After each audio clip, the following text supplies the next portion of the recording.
Assalamualaikum. Welcome to Agenda AWANI. My name is Shafizan Johari, and today we're talking about a Malaysian company called Independence X Aerospace, who had just signed up an agreement or team up with a American company to launch a moon lander by end of March 2018. So this is going to be a very historical moment for us Malaysians, especially because this is the first time a Malaysian company is launching a device to the space, not just to the space, but straight to the moon. So I have the CEO and the communication system chiefs here in the studio. Mr. Ismail Yamin next to me, he's the CEO and also the CTO of the company, also the founder of the company, and also have the deputy head of Mission Control Center, Mr. Ku Kai Shen.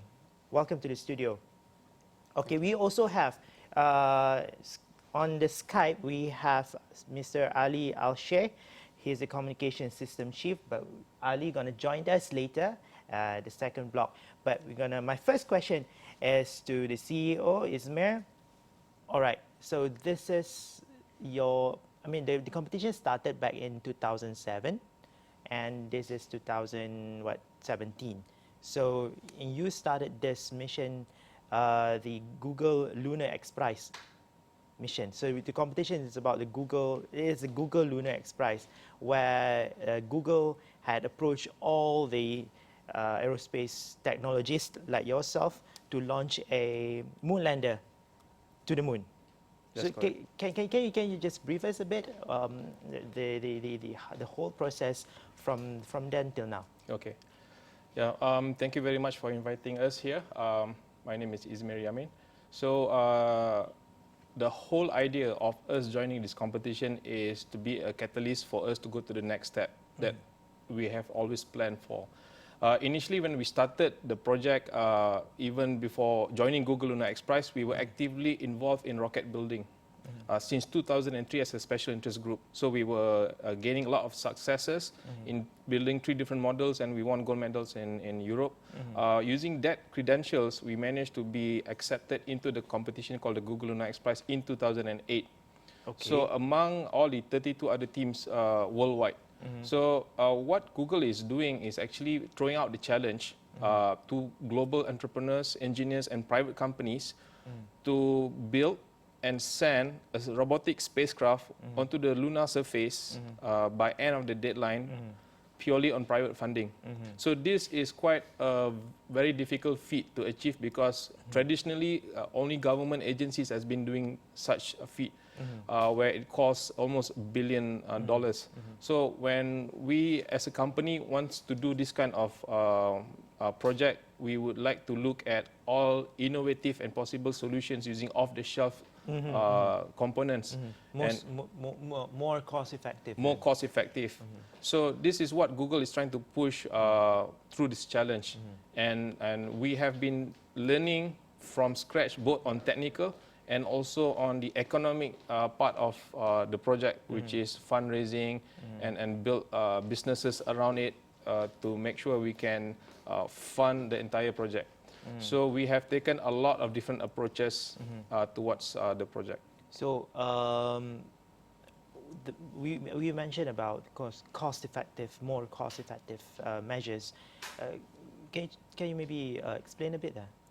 Okay, as of today, the cheapest moon mission has been done by ISRO, or Indian Space Research Organization, at the cost of $75 million US dollars, approximately that figure. Previously, when Apollo mission took place, it costed more than $2 billion US dollar. So what we are doing here is relatively much lower than that because we could not afford as even the cheapest government moon missions. So at the moment, we have been partnering with an American team called Synergy Moon. They have the capability to launch a probe into space and have this spacecraft to travel to the moon called the Translunar Injection, or known as TLI. So they will be able to provide those kind of logistics and push the spacecraft to the moon. So this overall cost that we have been looking at is roughly about 15 million US dollars, which is far much cheaper than The Indian. the Indian mission. Yeah. So how is this possible? This is all possible through understanding the fundamentals of physics and finding ways on how can we trim off the ones that we could actually reduce the cost. For example, choosing flight path. Okay. Instead of going on a different trajectory, we select the trajectory that can use the minimum amount of fuel, and also select the appropriate launch location and also launch date, which is known as launch window. Oh, okay. Yes. So if let's say we launch at a different date than the other one, the amount of rocket fuel needed to get to the moon is different. So we have to choose the most minimum amount of flight path that is required to the moon. So this will all impact the overall mission cost. Besides that, we still are looking into hardwares that are space rated. Typically, they're very expensive, a factor of 10,000 and above in terms of pricing.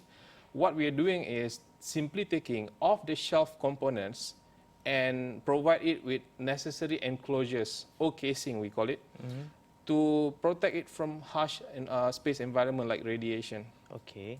So the radiation in space, in particularly, it's very harmful for electronics.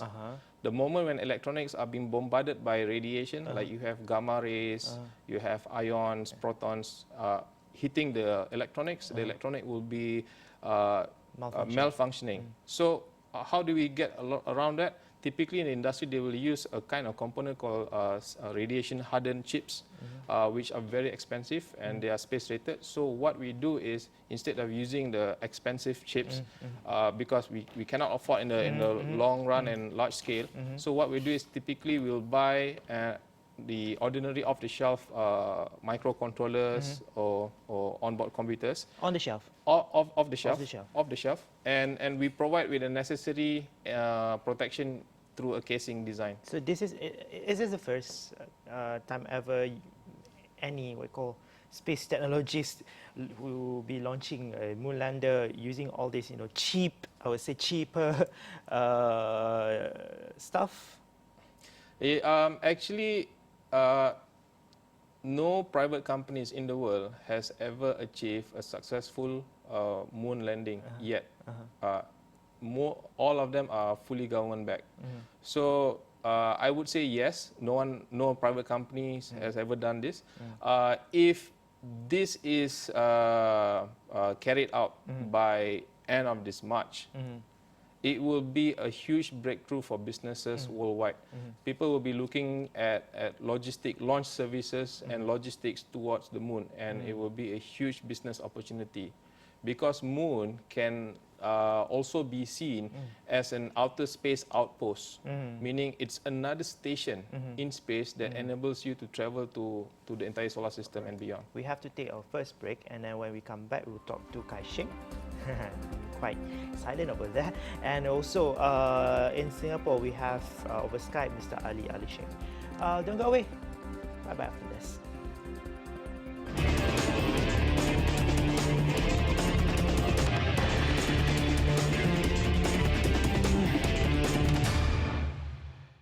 Welcome back to Agenda AWANI. I'm still with the Independence X Aerospace, or IDXA. We have the CEO here, and also senior, I would say senior personnel in the company. They'll be launching, together with an American company, they'll be launching a moon lander to the moon, of course, by end of March 2018. This project is part of the Google Lunar X Prize, or GLXP, introduced by Google back in 2008. 2007. 2007. 2007. All right, now, Kai Sheng, you were quite quiet over there. All right, now, I would like to ask you about this is a big project, and when you talk about aerospace or space technology in particular back here in Malaysia, where it is quite, number one, is a bit, I would say, topic that out of reach by many. It's quite challenging to get people to understand. So this is, I think, where all of you come in, and to not just to uh, develop the project or develop the technology, but also to share the knowledge around. And there's a lot of collaboration. This is one of the effort to actually share the project or share what you have achieved so far to the public. Yeah, but how about the engagement with both public and private institutions? Okay. Firstly, thank you, AWANI, for having us Yeah, you're over. welcome. It's great to be here. Let me introduce myself. My name is Ku Kai Shen, and I'm a second-year aerospace engineering student studying at the University of Hertfordshire in UK. And I'm one of the volunteers for IDXA working on the Google Lunar X Prize competition. And my assigned responsibilities as Deputy Head of Mission Control Center. And in regards to your question, you asked about how IDXA on the whole can involve and collaborate with universities and institutions in order to bring awareness to the nation and the region as a whole.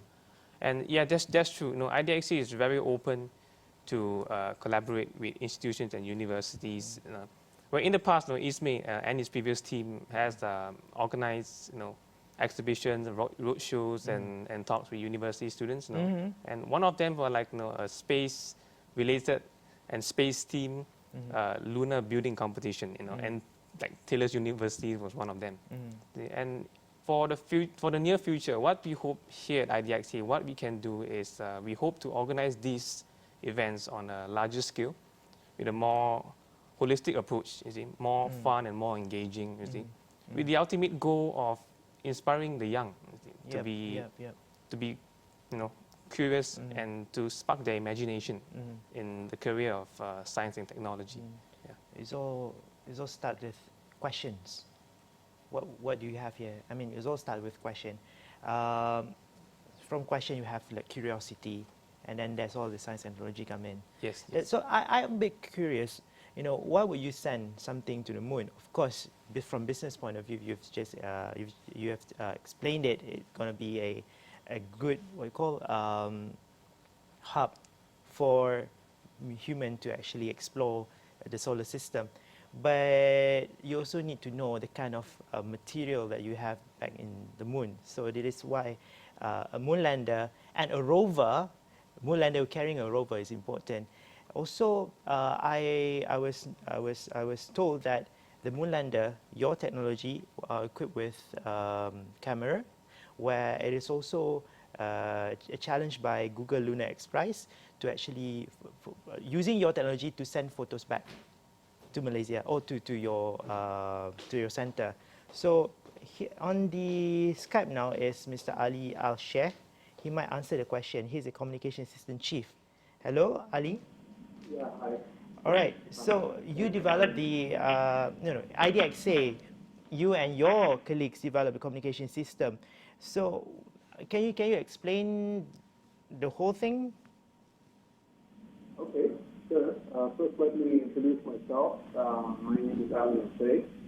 I'm an electronic and communications engineer residing in Singapore. I have a day job here, as well as being a volunteer to help Independent Center of Space with Google Lunar X Prize. So basically, my role leading the communication systems team that is responsible to design radios, antennas, all the end-to-end communication link as a whole between the ground station and our moon lander. So we also have to build the ground station right from scratch, besides the hardware that is going to be included within the lander's body itself. So I'm guiding on these matters besides taking care of quite a few things myself personally. So basically, I have numerous goals to achieve here, because obviously, having to follow up with every detail of the communication system design. For instance, the communication link design has countless parameters that I need to consider in order to achieve successful and reliable link to the rover. Otherwise, if anything breaks, the whole mission fails probably forever. And these parameters are directly connected to the choice of hardware we are trying to use and ultimately need to purchase. So that's also financial related decisions. So this obviously is when we have a helpful team of enthusiastic volunteers actually holding my back. They're ready whenever they're needed. So I am also personally had to use my expertise in antenna design to come up with a suitable onboard solution on the lander side, which is one challenging mission actually by itself due to the fact that space constraints and the space constraints inside the lander itself is not too huge. We don't want the payload to go too much because that would be a lot of the cost for for launching it anyway. Yep. So besides the hard space conditions that it has to endure up in space while operating it, so we have to be quite serious about and meticulous about choosing material and home design. All right.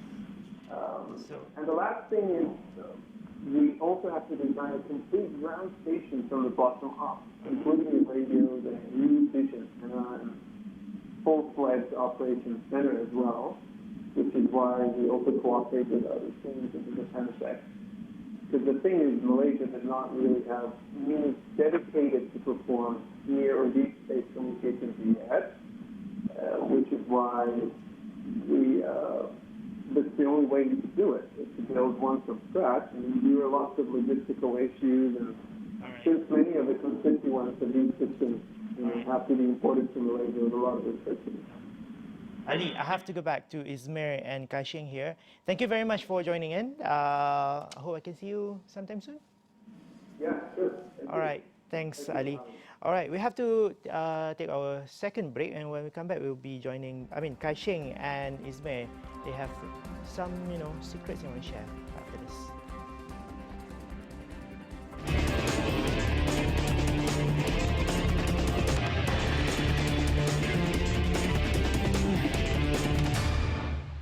Welcome back to Agenda AWANI. We're still with Izmir and Kai-Sheng. They are from the Independence X Aerospace, where the company they are working for. Of course, Izmir is the founder, collaborated with an American company to launch a moonlander on space, of course, not on space, on the moon by end of March 2018. So this is a $12 million project, or 15? Close to 15. 15. So who funds the project? Of course, you say it privately funded. Yes. So it might be challenging because I'm thinking from business point of view. If you want to come up with a proposal and then you go to the banks, and the banks would mostly say no. Am I right? Yes. Okay, so yeah. So what's your secret? Yeah. Secret to any of the space ventures or businesses, especially on private sector, is very hard to define. It depends on the verticals that we're looking at. So typically in the space industry, you have 8 verticals from lowest risk to highest risk. So lunar exploration falls on vertical number 7, which is closer to higher risk. Where even if you want to get sponsor, you get even an investment, it's quite hard to achieve until some track record has been proven. Okay, so in order to resolve that kind of funding issues, what we normally do is we actually establish spin-off companies. So I have 2 other companies. They are spin-off companies that is derived from all the space tech development that we've been working on. So one of it is a drone company. Okay. Another one is an energy systems company, Okay. Namely with fuel cells. Okay. So we are developing hydrogen fuel cells. Okay. So these 2 companies are actually commercially viable projects, and they are running. They are itself currently generating income. So these 2 subsidies are actually the one who funds. At the moment, yes. So it enables us to at least get to the next level of MVP, the minimum viable product, before we can get more funding from outside, either sponsorships or crowdfunding or corporate sponsors.